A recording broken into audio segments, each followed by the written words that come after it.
The Georgia sun hung low over Decatur, painting Loretta Washington's front porch in shades of amber and gold. At 68 years old, she'd learned to read the light like gospel. The way it slanted through the ancient oak tree told her exactly what time it was without checking a clock. 3:30 on a Sunday afternoon. The Lord's Day. The day families were supposed to come together in love and grace. But Loretta's stomach had been churning with something that felt a whole lot less holy. She rocked slowly in her late husband's chair, the same one Marcus had sat in for 35 years before the cancer took him. The wood creaked with a familiar rhythm, a sound that usually brought her peace. Today it sounded like a warning. "Lord," she whispered, fingers wrapped around a teacup that had gone cold.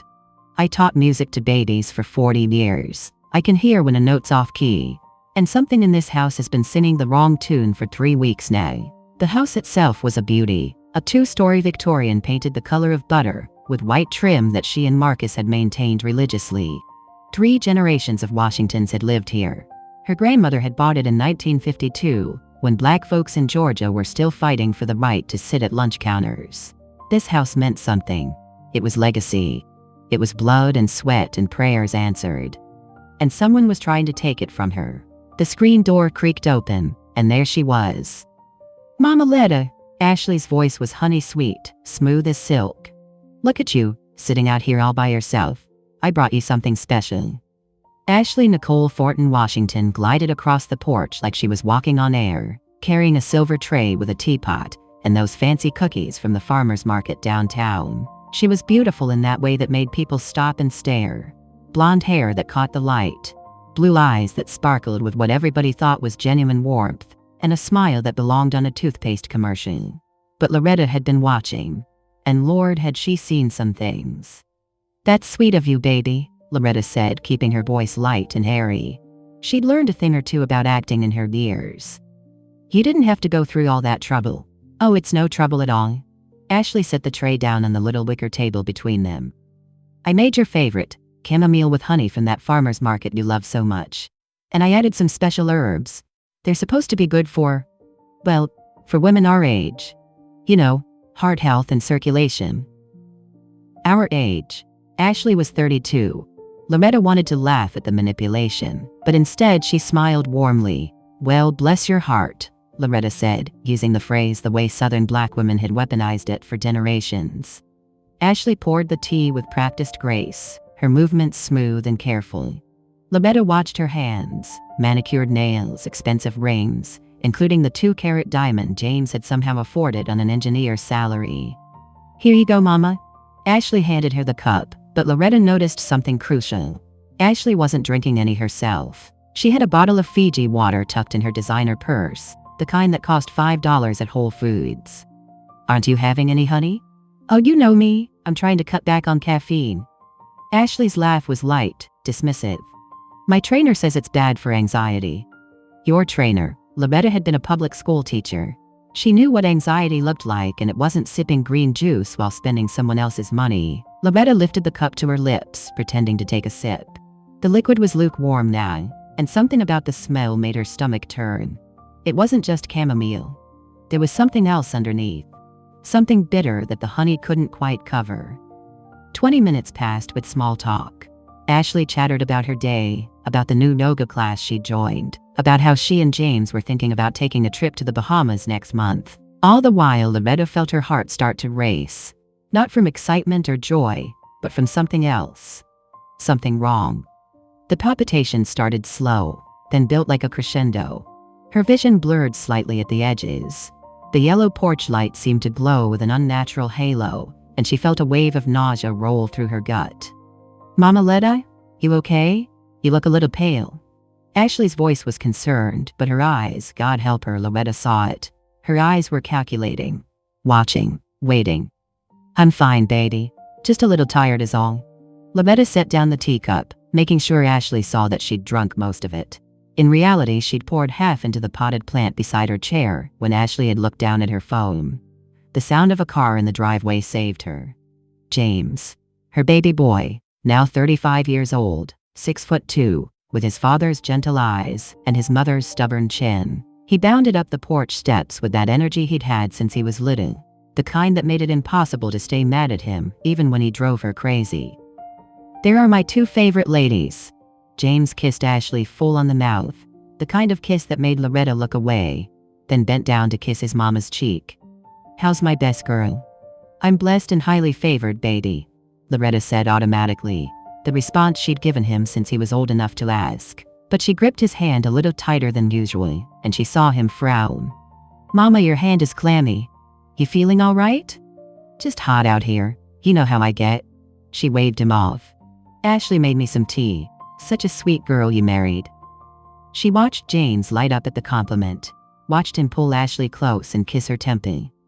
"Isn't she though? I'm the luckiest man alive." Ashley smiled up at him, and for a moment Loretta could see what her son saw. A beautiful woman who seemed devoted to their family, who went to church every Sunday, who volunteered at the soup kitchen and sang in the choir like an angel. But angels didn't watch you drink poison with anticipation in their eyes. "Baby, why don't you go shower and change?" Ashley said to James, running her hand down his arm. "Dinner won't be ready for another hour, and you know how you get when you're all sweaty from the gym." "Yes, ma'am." James kissed her again, then jogged into the house, already pulling off his t-shirt as he went. The moment he was gone, Ashley's smile didn't fade. That was the terrifying part. She kept it perfectly in place as she gathered up the tea service, humming softly to herself. But Loretta had spent 40 years watching children's faces, learning to see what they tried to hide. And in the brief second when Ashley thought she wasn't looking, Loretta saw the mask slip. Those blue eyes went cold as January ice. That smile turned sharp as a blade, and Ashley glanced at her watch, a Cartier that had mysteriously appeared on her wrist 2 months ago, like she was timing something. "Mama Letta, you just rest here. I'll get dinner started." Ashley paused at the door, one hand on the frame. "You know, James and I were talking. Have you thought any more about updating your will?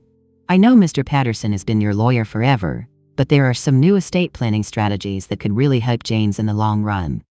There it was. Again. This was the 4th time in 2 weeks Ashley had brought up the will, the house, the life insurance policy that had Marcus's name still on it as the beneficiary. "I'll think about it, honey," Loretta said sweetly. "These old bones don't move as fast as they used to." Ashley's smile brightened. "Of course, Mama. Take all the time you need." But what Ashley didn't know, what she couldn't know, was that Loretta Washington had been playing chess while other folks were still learning checkers. And she'd just made her opening move. As soon as Ashley disappeared into the house, Loretta pulled out the iPhone that James had taught her to use 3 years ago. Her fingers might have arthritis, but they worked just fine for typing out a text message. She scrolled to the number saved as Keisha B., her former student, her goddaughter in all but name. The one who'd been at that soul food restaurant last week and seen Ashley's face and gone white as a sheet. The message was simple. "Need to talk. Private. Tomorrow morning. Life or death." The response came back within seconds. "Grady Hospital Cafeteria. 11 a.m. I'll be there." Loretta tucked the phone back into her cardigan pocket and looked out at the oak tree that had shaded this porch since before she was born. That tree had survived storms, droughts, and the changing seasons. It had bent but never broken. And neither would she. "Lord," she whispered, "I don't know what I'm walking into. But I know you didn't bring me this far to leave me now.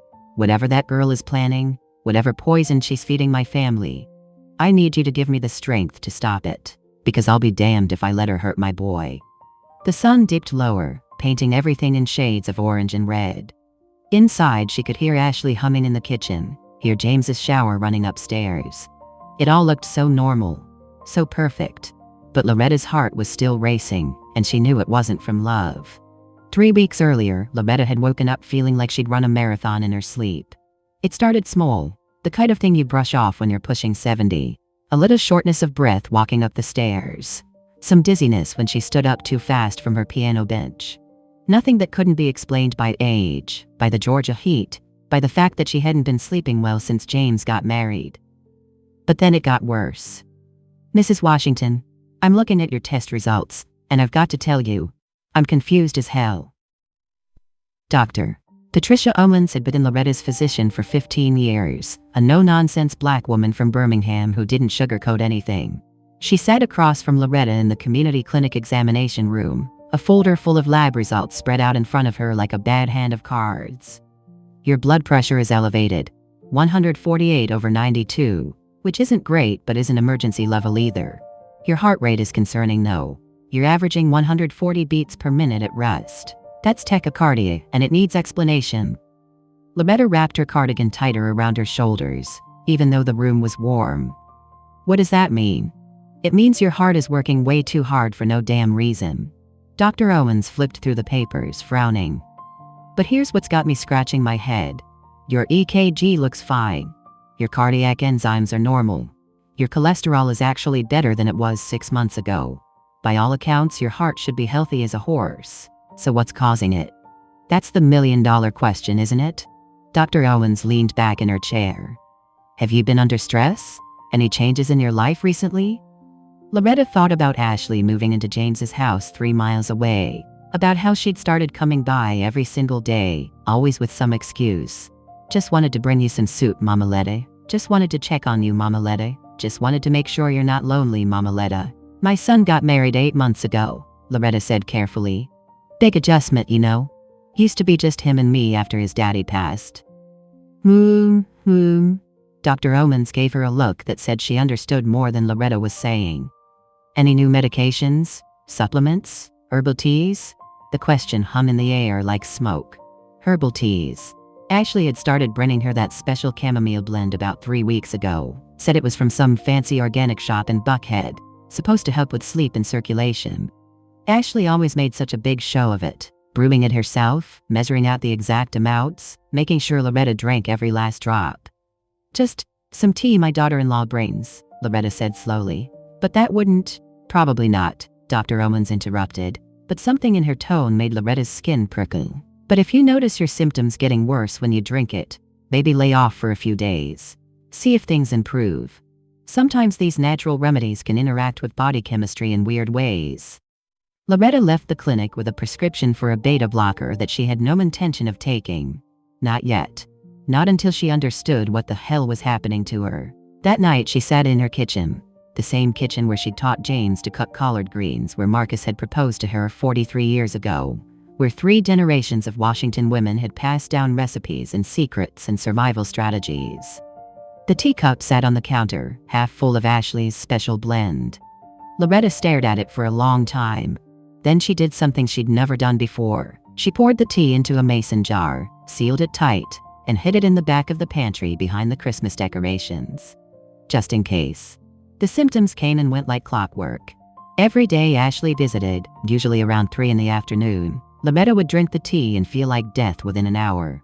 Heart racing, vision blurring, nausea rolling through her in waves. But on the days when James brought her over to his house, when Loretta ate their food and drank their water, she felt fine. Normal. Like herself. It took her 2 weeks to see the pattern. And once she saw it, she couldn't unsee it. Mabel, I need you to listen to me and not think I've lost my mind.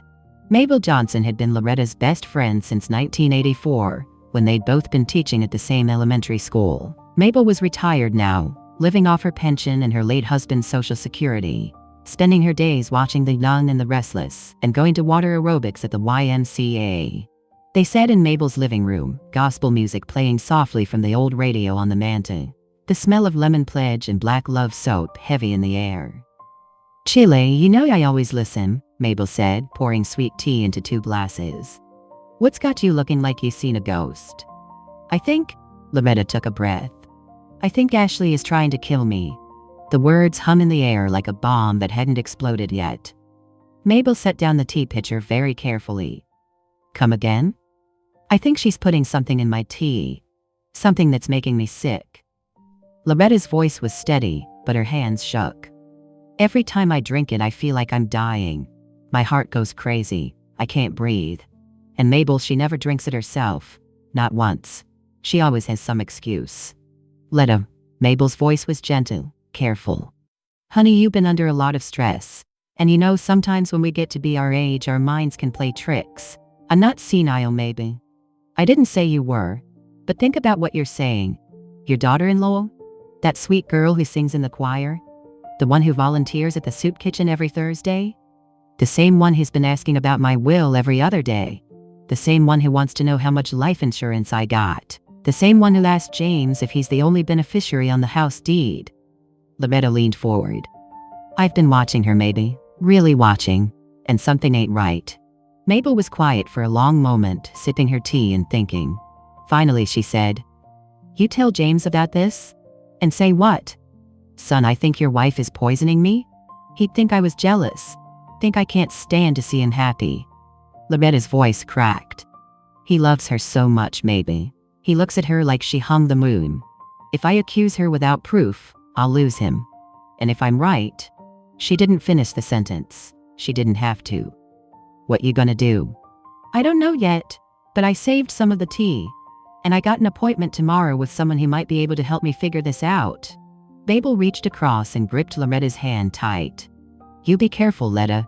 If that girl is what you think she is. Well, cornered animals bite. So do mothers protecting their young. Loretta said softly. Mama Pearl's kitchen was the kind of place that didn't need a sign. Everybody knew where it was.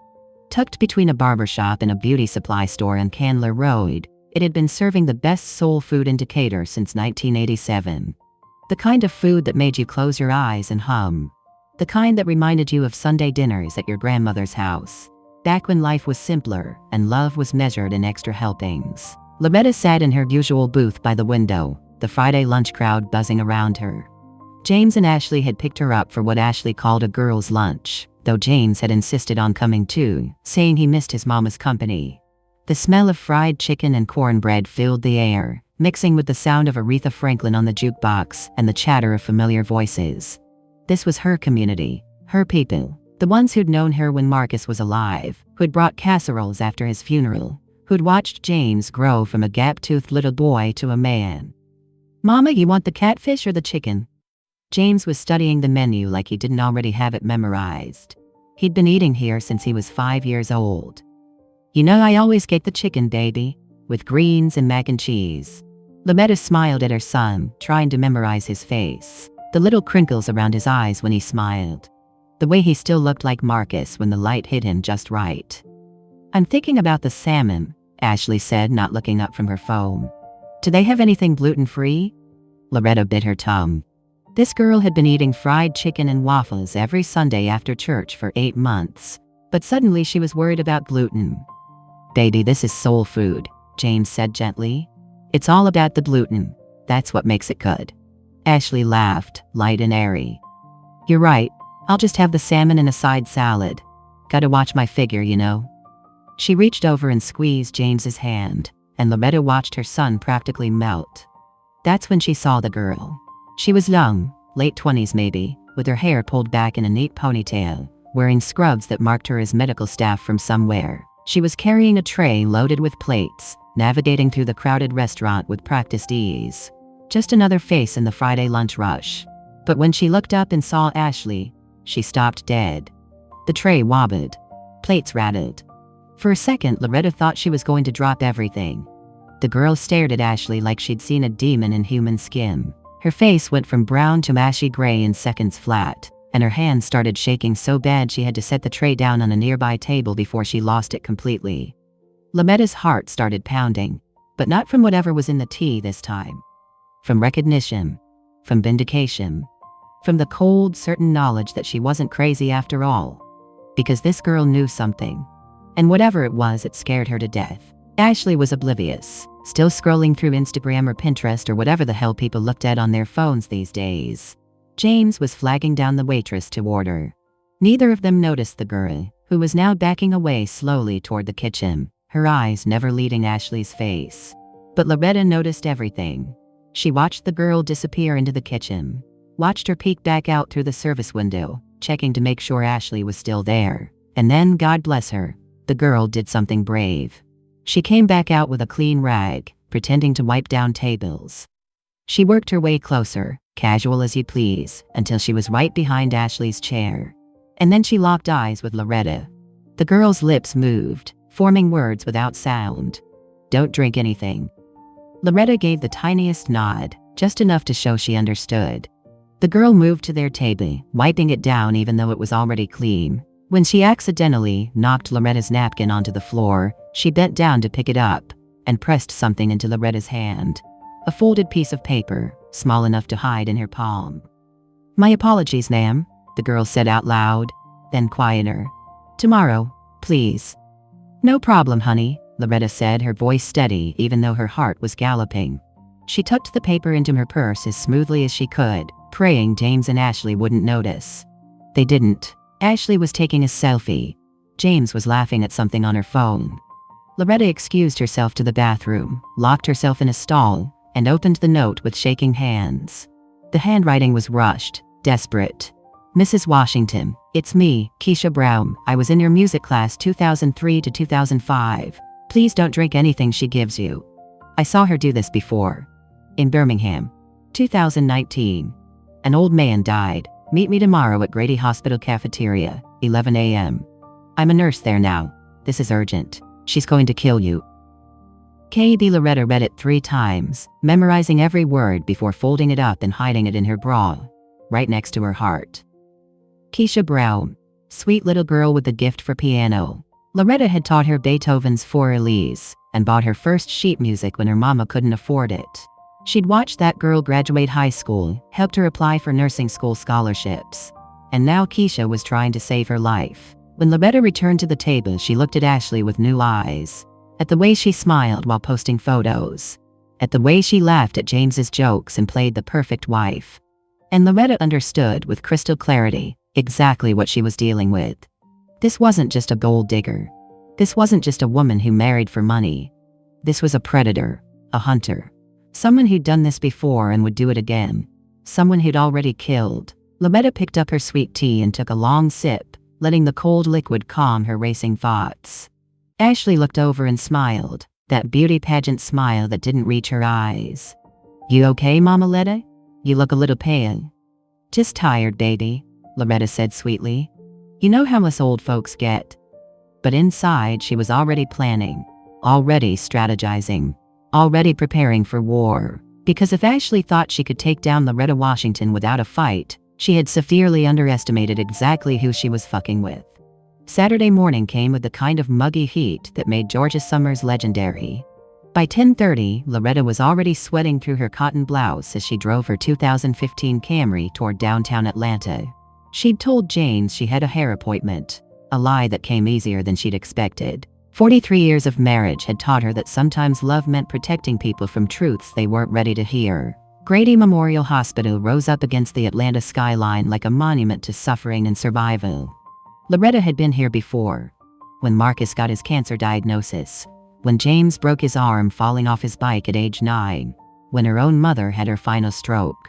The place held memories, both good and terrible. She found parking in the visitor's lot and made her way to the cafeteria on the 2nd floor.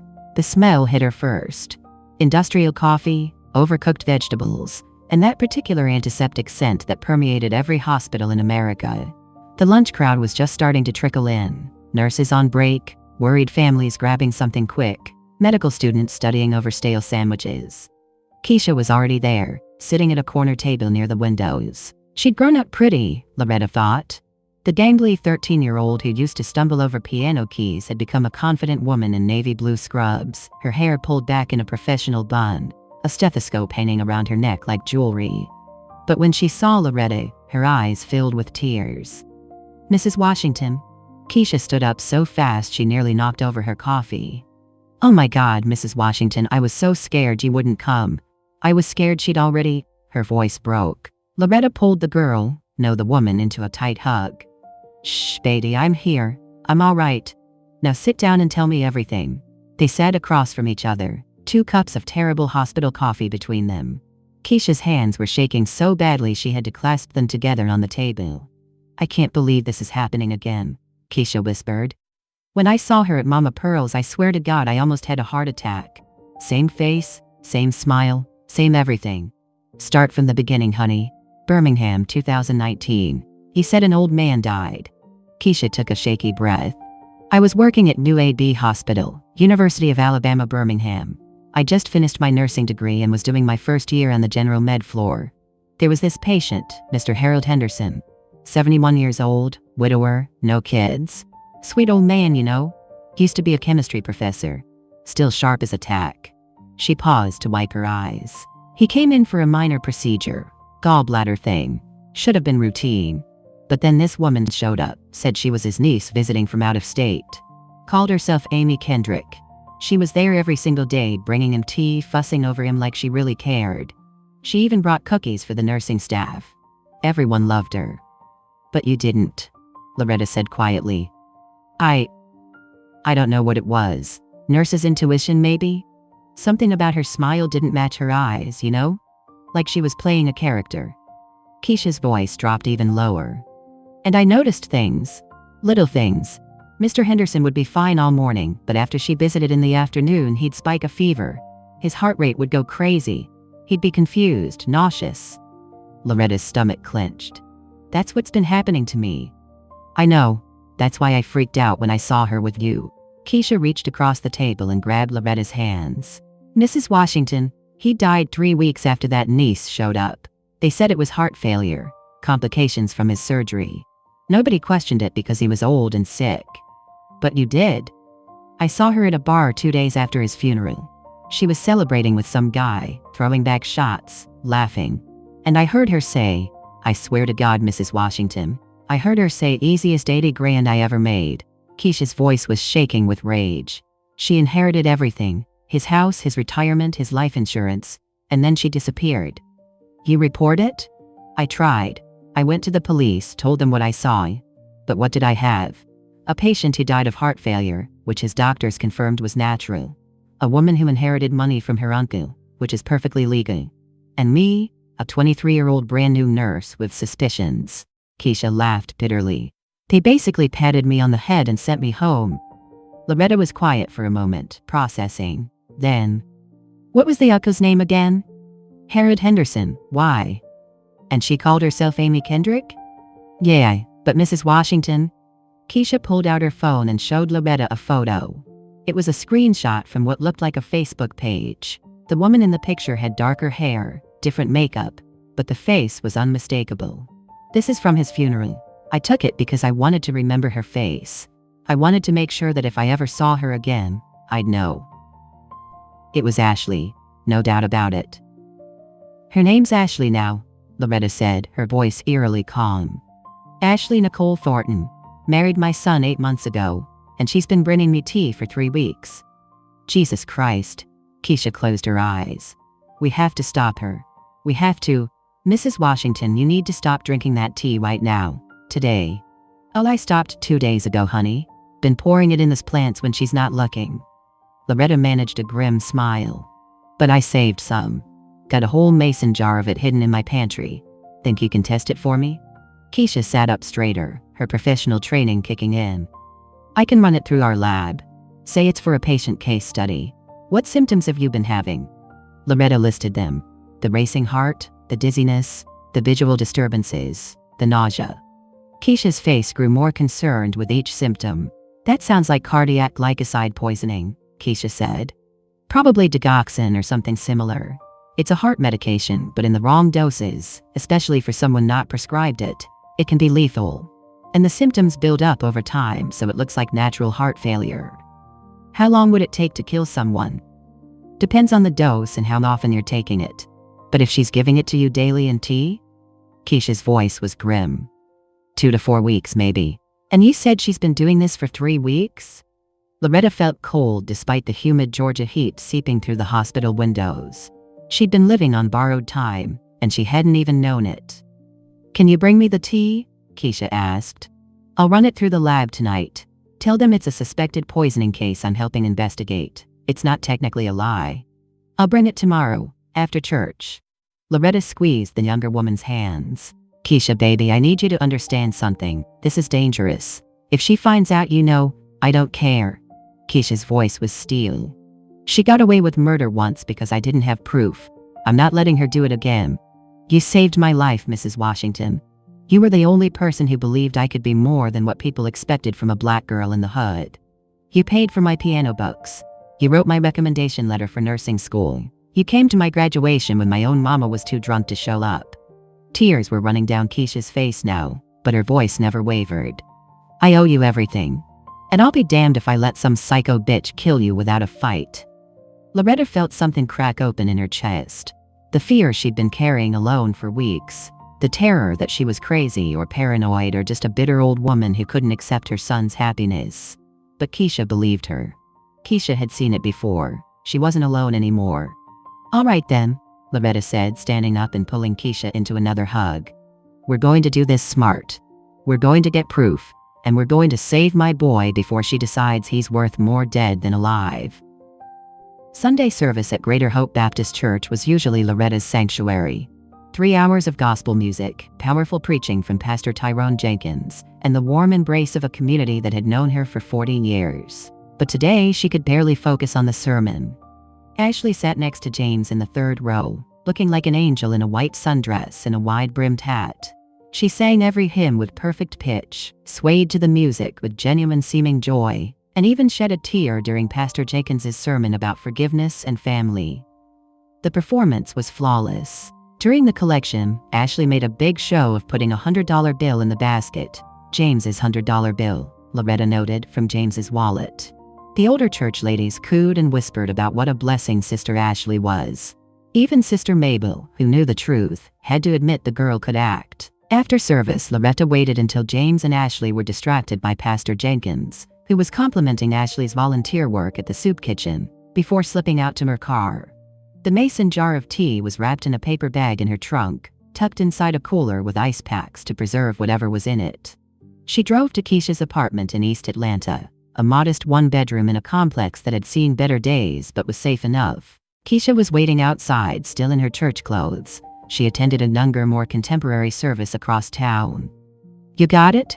Keisha asked, looking around nervously. Loretta handed over the bag. "Be careful with it. And Keisha, thank you for believing me, for risking your job for this. Mrs. Washington, this isn't just about you anymore." Keisha's face was grim. "If she's done this twice, she'll do it again. We stop her now, or someone else's mama ends up dead." The call came on Tuesday afternoon. Loretta was in her garden, pulling weeds from her tomato plants and trying not to think about the fact that Ashley was inside her house right now, supposedly cleaning the kitchen as a nice surprise. She'd refused the tea today, claimed she had an upset stomach, and Ashley's smile had tightened just a fraction. The girl was getting impatient. When her phone buzzed, Loretta pulled off her gardening gloves and saw Keisha's name on the screen. She walked to the far corner of the yard, out of earshot of the house, before answering. "Tell me," Loretta said without preamble. Keisha's voice was shaking. "Mrs. Washington, you need to sit down. I'm in my garden, just tell me." "I ran the tea through our talk screen. It came back positive for digoxin. A lot of digoxin." Keisha took a breath. The concentration was 0.4 milligrams per milliliter. The therapeutic dose for someone who actually needs this medication is 0.5 to 2 nanograms per milliliter. She's giving you a dose that's literally 800 times higher than what's considered safe. Loretta felt the world tilt. She grabbed the fence to steady herself. "What does that mean, in plain English?"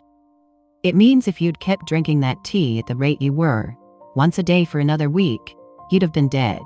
Your heart would have just stopped, and it would have looked completely natural. Just an old lady whose heart gave out." Keisha's voice broke. "Mrs. Washington, this is attempted murder. Premeditated, calculated murder. We have to go to the police, right now." "Not yet." "What do you mean, not yet? She tried to kill you. And if we go to the police with a jar of tea, what happens?" Loretta kept her voice low and steady, even though she was shaking. "Best case, they arrest her. She lawyers up. She says she has no idea what I'm talking about. Maybe I put the digoxin in there myself to frame her. Maybe I'm a bitter mother-in-law who can't stand to lose her son. Without proof that she's the one who poisoned it, without witnesses, without a history of this crime, it's my word against hers." But Birmingham is a cold case with no physical evidence and a dead man who was cremated.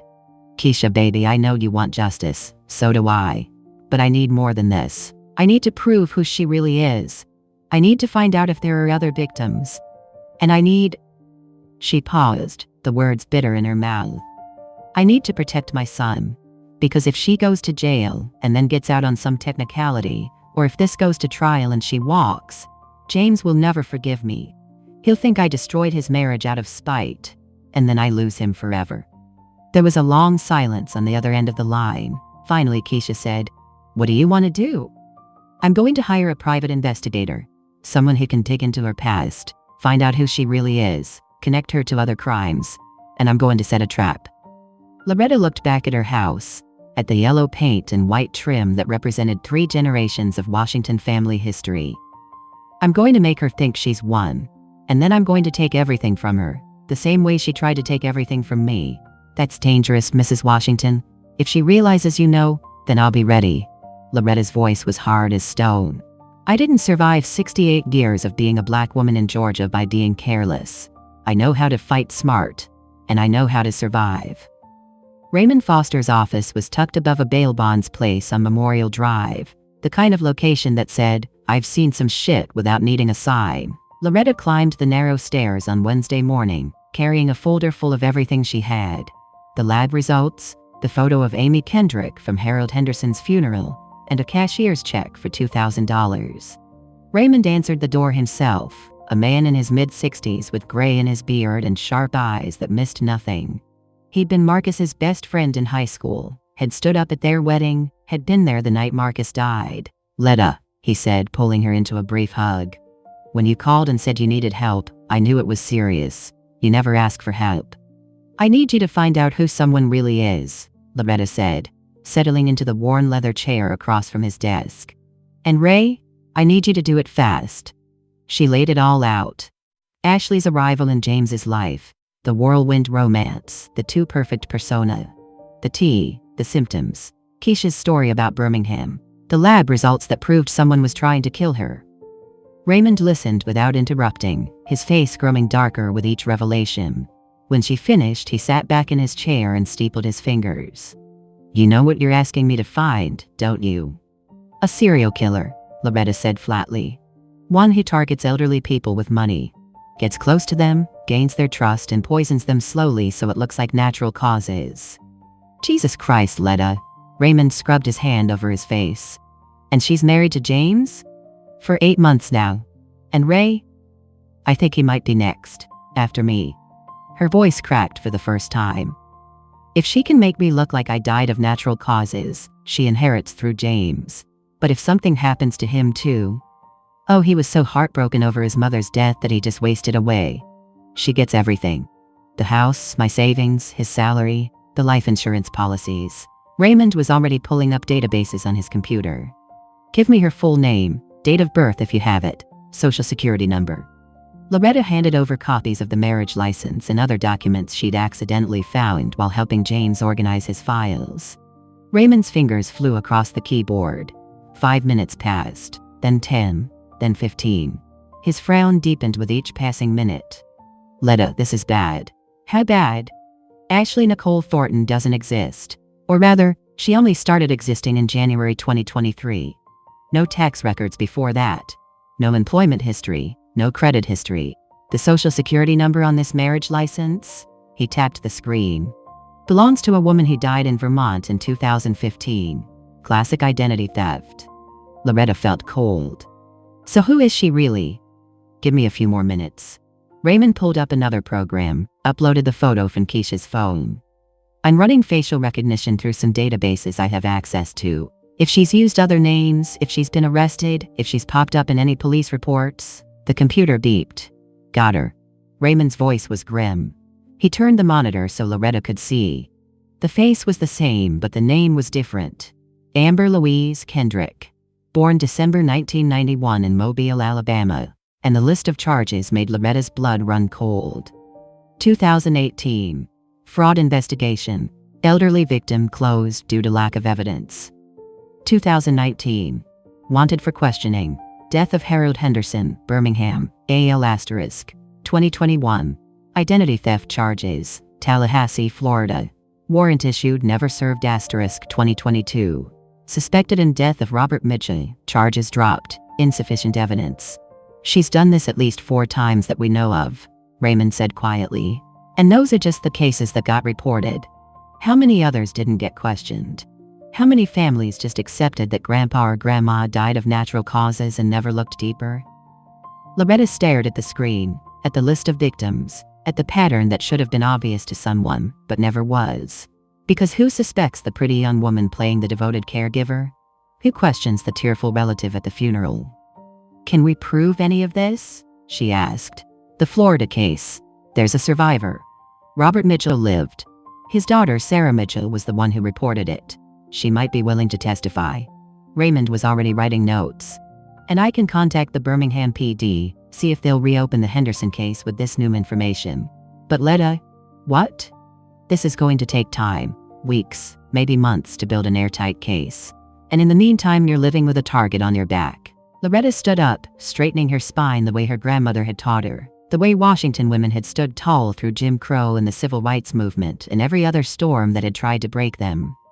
Then we set the trap, she said. I'm going to give her exactly what she wants.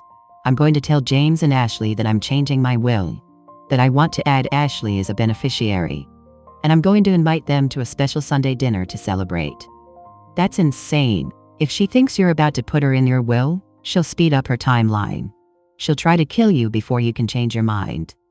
I know. Loretta's smile was sharp as broken glass. That's what I'm counting on. Friday night, Loretta's phone rang at 9:47 p.m.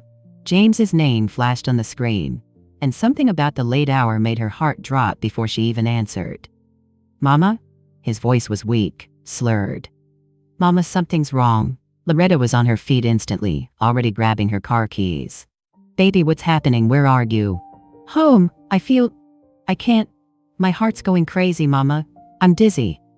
Ashley thinks it's food poisoning, but he broke off and she heard him retching. I'm coming right now. Don't you move. She was already out the door, running to her car in her house slippers and nightgown. James, stay on the phone with me. But Ashley's voice came through instead, honey sweet and concerned. Mama, Letta, I think James has the flu or something. He's been sick all evening. I made him a protein shake this morning and some tea at lunch, trying to keep his strength up, but the words hit Loretta like a freight train. Protein shake, tea, the same MO. Ashley wasn't just killing her, she was poisoning James too. Probably smaller doses, slower acting, so when Loretta died of natural causes, James would be too weak and sick to question it. And then, grief-stricken and ill, he'd follow his mother to the grave within months. I'm 5 minutes away, Loretta said, her voice deadly calm. You keep him conscious, you hear me? She broke every speed limit getting to James's house in Druid Hills.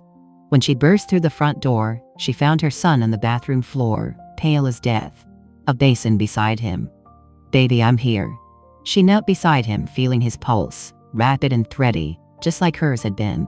His pupils were dilated, and when he looked at her, she saw the same yellow halos around the lights that she'd experienced. Digoxin poisoning, no doubt about it.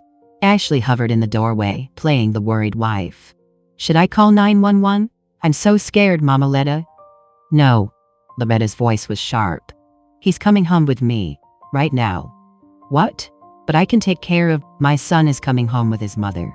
Loretta stood up, all 5'3" of her, and stared down this woman who'd been trying to murder her family. You got a problem with that? The mask slipped. Just for a second, Ashley's face went cold and hard, her eyes flashing with rage. But then she smoothed it over, manufactured tears sprinting to her eyes. Of course not. I just want what's best for James. Then help me get him to the car. 20 minutes later, James was tucked into his childhood bed, the same room where he'd slept from age 5 to 18. Loretta had given him activated charcoal, thanks to a frantic call to Keisha, and plain water. Nothing else. Nothing that could have been tampered with. She sat beside him all night, watching him sleep fitfully, and made a decision. The trap was happening. This Sunday. And Ashley was going to walk right into it. Saturday morning, Loretta was in her kitchen making coffee when someone knocked on her door. She wasn't expecting anyone. James was still sleeping upstairs, and she'd told Ashley not to come by today. She opened the door to find a white woman in her late 50s, with worry lines around her eyes, and gray streaking through her brown hair. Mrs. Washington? The woman asked. My name is Sarah Mitchell, from Tallahassee, Florida. I need to talk to you about the woman who married your son.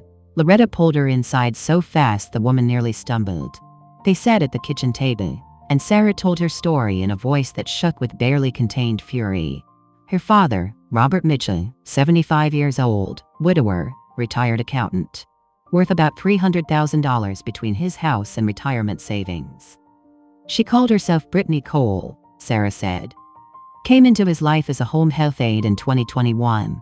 I live in Miami, so I wasn't around much. But when I visited for Thanksgiving, something felt off. Dad had always been sharp, but suddenly he was confused, weak. She said it was just his age. But you didn't believe her. Hell no. My daddy taught calculus until he was 70. His mind was fine. Sarah's hands clenched into fists. I installed a nanny cam in his living room, and I caught her, on video, pouring something into his tea when she thought no one was watching. What did you do? I called the cops immediately. They came, arrested her, but she made bail and ran before the trial.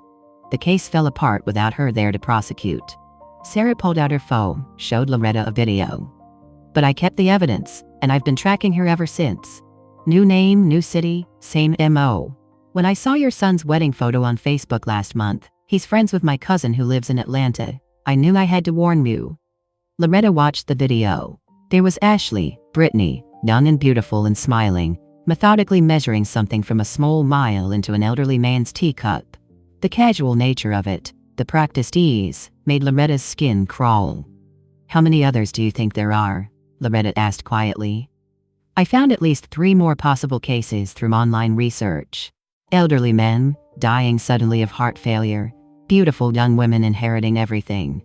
Sarah's voice broke. She's a goddamn serial killer, Mrs. Washington, and she's gotten away with it because who suspects the pretty young caregiver? Not anymore, Loretta said grimly. She told Sarah about the plan, the Sunday dinner, the trap, the evidence they were gathering. I'll testify, Sarah said immediately. I'll do whatever it takes. My daddy survived, but those other families, they deserve justice. Sunday, September 22nd, the day of reckoning. Loretta's dining room table was set like it was Thanksgiving. Her grandmother's china, the good silver, fresh flowers in the center.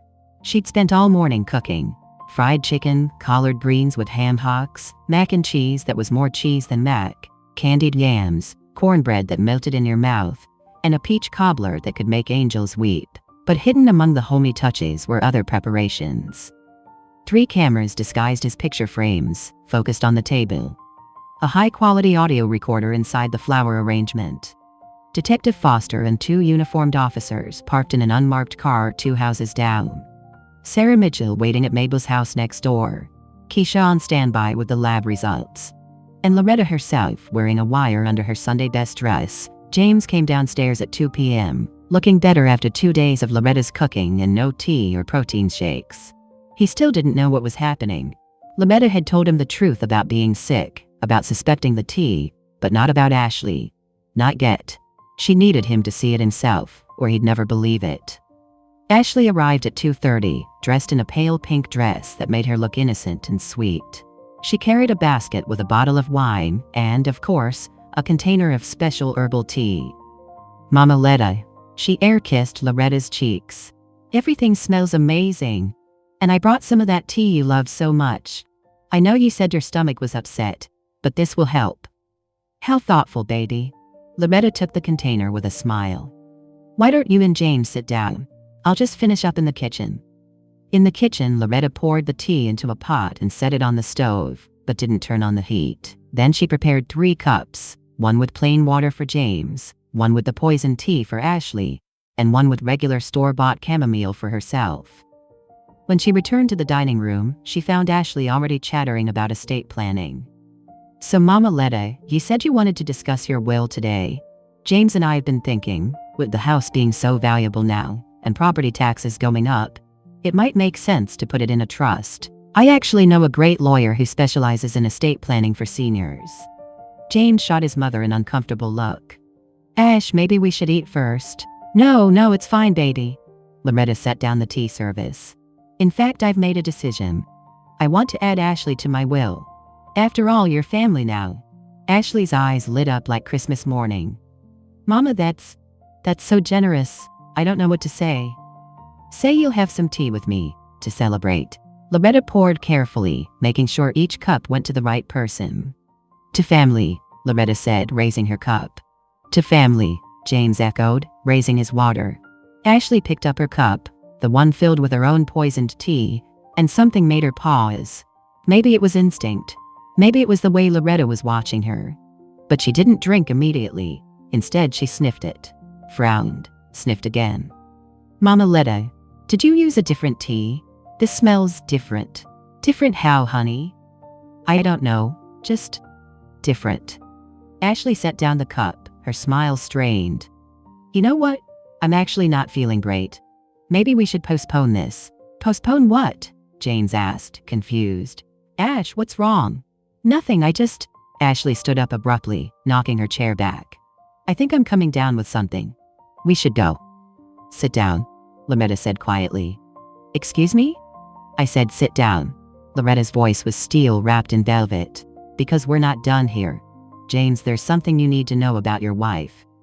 Mama, what are you talking about? Ashley was backing toward the door now, her beautiful face finally showing panic. James, we need to leave. Your mother isn't well. She's confused. I'm not confused, baby. I'm the clearest I've been in months. Loretta pressed a button on her phone, and Raymond Foster walked in from the kitchen where he'd been waiting. Tell him, Mr. Foster. Tell my son who he married. Raymond laid it out in a calm, professional voice. The fake identity. The real name. Amber Louise Kendrick. The trail of dead elderly victims across 3 states. The wanted warrants. The video from Florida. The lab results showing lethal doses of digoxin in the tea. James's face went from confused to horrified to devastated. This can't be real. Ashley, tell them this is crazy. Tell him about Harold Henderson, Loretta said, her voice cutting like a knife. The 71-year-old man in Birmingham who died 3 weeks after he started bringing him tea. Tell him about Robert Mitchell in Florida. Tell him how you've been poisoning both of us. Ashley's mask finally shattered completely. You stupid old bitch, she hissed. And there it was. The real person underneath the performance. You couldn't just die quietly, could you? Had to go playing detective. Ashley. James's voice was broken. Oh, grow up, James. Ashley's pretty face twisted into something ugly. You think I loved you? You're just a paycheck with a house attached.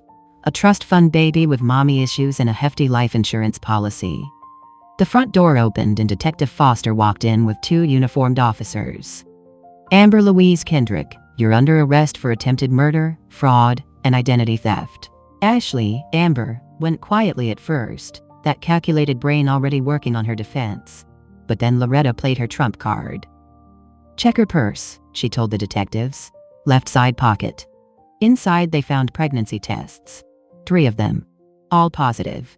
Yes, I'm pregnant, Amber said coldly. And yes, it's his. So good luck prosecuting me because Georgia law protects pregnant women from harsh sentencing. I'll be out in 5 years, max. James looked like he might throw up, but Detective Foster smiled grimly. Actually, we've got one more thing. He pulled out his phone and played a recording. Amber's voice, clear as day. The old lady's almost gone. Then we take care of the son. 2 weeks max and we split the insurance money 60-40 like we agreed. Who were you talking to? Loretta demanded. Amber's lawyer, who'd arrived minutes earlier, went pale. Because the voice on the other end of that recording belonged to his own son. Devin Patterson Jr., 35, associate at his father's law firm, had access to all of Loretta's estate documents. He'd met Amber on a dark web forum for people with gambling debts. The plan was simple. Amber would marry James, kill Loretta, then kill James in a grief-related accident. As James's widow, she'd inherit everything. Devin would forge the necessary legal documents and pocket 40% for his trouble. The elder Mr. Patterson sat down heavily, his face gray with shock and shame. Within an hour, Devin was arrested too. The conspiracy unraveled completely. Text messages, financial records, everything. Amber's pregnancy didn't save her. She was denied bail as a flight risk and remanded to custody to await trial. 3 months later, December 2024, the courtroom was packed for sentencing day. Amber had taken a plea deal, 30 years without parole, rather than risk the death penalty. Devin got 15 years as an accomplice. Sarah Mitchell testified about her father. Keisha presented the medical evidence. Loretta took the stand and described every symptom, every manipulation, every lie. And James, heartbroken but healing, told the court about the man he thought he was building a life with, and the monster she'd actually been. The baby was born in prison in March. A girl. Amber terminated her parental rights immediately. I don't want her. she'd said flatly. She deserves better than me. It was the only true thing she'd ever said. James petitioned for custody. After weeks of therapy and long talks with his mother, he decided, this baby didn't choose any of this, and I won't punish an innocent child for her mother's sins. They named her Grace Loretta Washington. 6 months later, June 2025. Loretta sat in her rocking chair on the porch, the late afternoon sun painting everything gold. Baby Grace, 3 months old now, slept in her arms, tiny fists curled against her chest. James sat beside them, looking more at peace than he had in a year. "Mama," he said quietly, "how did you know? Really know?" "A mother always knows, baby. It's not magic or psychic powers. It's love." Loretta looked down at Grace's sleeping face. "Love makes you pay attention to the details other folks miss, makes you trust your gut when everyone else says you're crazy. I'm sorry I didn't believe you sooner. You were in love. Love makes us blind sometimes, but family makes us see clearer." She reached over and squeezed his hand. "And we're still family. You and me. And this little girl. That's what matters." From inside the house came the smell of dinner cooking. Keisha was in the kitchen, having become Grace's godmother and a permanent fixture in their lives.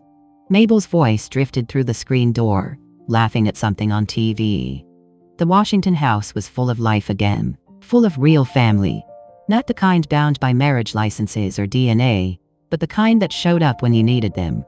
The kind that fought for you when the devil came knocking. "They say blood is thicker than water," Loretta murmured, rocking slowly. "But what they forget is the whole saying. The blood of the covenant is thicker than the water of the womb." "What does that mean?" James asked. "It means family isn't just who you're born to, baby. It's who shows up, who fights, who stays." She kissed Grace's forehead.